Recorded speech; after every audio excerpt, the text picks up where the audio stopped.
இந்த அழகான வாத்துக்களை எல்லாம் பார்த்து தான் நம்ம இன்றைக்கி என்ஜாய் பண்ண போகிறோங்க ஃப்ரெண்ட்ஸ் எல்லாருக்கும் வணக்கம். எல்லோரும் சௌக்கியமாக இருக்கீங்கன்னு நான் நம்புகிறேன்.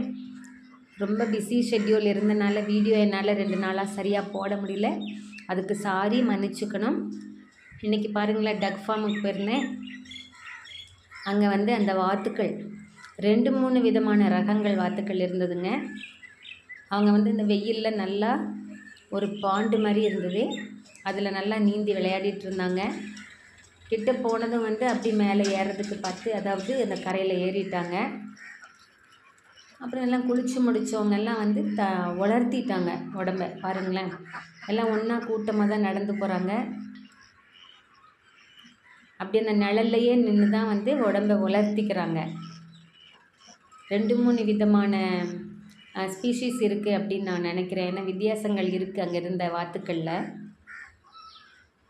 ஒரு சிலதுனுடைய காலமைப்பு மாதிரி இருந்தது, ஒரு சிலதுகளுக்கு அதனுடைய மூக்கும் கழுத்தும் டிஃப்ரெண்ட்டாக இருந்தது. ஆனால் எல்லோரும் ஒன்றா தான் இருக்காங்க இந்த சின்ன குளத்தில். பின்னால் தெரியறது தான் அந்த டக்கோட ஷெட்டுங்க.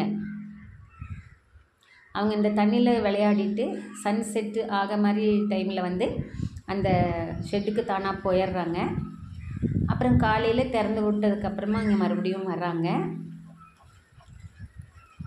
இங்கே பாருங்களேன், வாத்து நடைன்னு சொல்லுவோம் இல்லைங்களா, அவங்க எப்படி நடக்கிறாங்கன்ட்டு சின்ன சின்ன அடியாக எடுத்து வச்சு ரொம்ப ஜாலியாக நடக்கிறாங்க. தண்ணியில் மறுபடியும் தண்ணி குடிக்கிறாங்க. தண்ணியில் இருக்கக்கூடிய அதோட ஃபுட்டையும் அப்படி சாப்பிட்றாங்க. ஆனால் நம்ம அது கிட்ட போகும்போது கொஞ்சம் டிஸ்டர்ப் ஆகிடுறாங்க ஃப்ரெண்ட்ஸ். அவங்கள சுதந்திரமாக விட்டுட்டு அவங்க ரொம்ப ஹாப்பியாக அவங்களுக்கு தோன்றதையெல்லாம் பண்ணிகிட்ருக்காங்க. ஆனால் அதிகமாக நடந்துகிட்டே தான் இருக்காங்க. அந்த ஓரங்களில் கொஞ்சம் செடிகள் மாதிரி இருக்குது. அப்பப்போ அந்த பெண் வாத்துக்கள் அந்த செடியில் போய் முட்டை வச்சுட்டு வந்துடுறாங்க. அதுக்கப்புறமா அந்த முட்டைகளை எடுத்து கலெக்ட் பண்ணிக்கிறாங்க.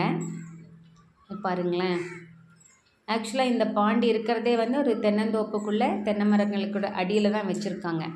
அதனால் நிழலும் விழுந்துகிட்டே இருக்குது. பார்ஷியல் நிழல், அதாவது டான்ஸிங் ஷேடோன்னு சொல்லலாம். ஒரு பார்ட் அளவுக்கு மட்டும் அவங்களுக்கு நிழல் வந்து போயிட்டுருக்கு. தண்ணிக்குள்ளே நல்லா என்ஜாய் பண்ணுறாங்க ஃப்ரெண்ட்ஸ். நானும் அவங்கள பார்த்து நல்லா என்ஜாய் பண்ணேன். நீங்களும் அதை பார்த்துட்டு உங்களோட ஃபீட்பேக்கை கொடுங்க. ஒருத்தர் மட்டும் வெயிலில் உட்காந்து உடம்பை காய வச்சிட்ருக்காங்க பார்த்தீங்களா. நீங்கள் இந்த வீக்கெண்டு என்ன பண்ணுனீங்க, எப்படி டைம் ஸ்பெண்ட் பண்ணீங்கங்கிறத என் கூட ஷேர் பண்ணுங்கள் friends. See you. Best wishes. Bye bye.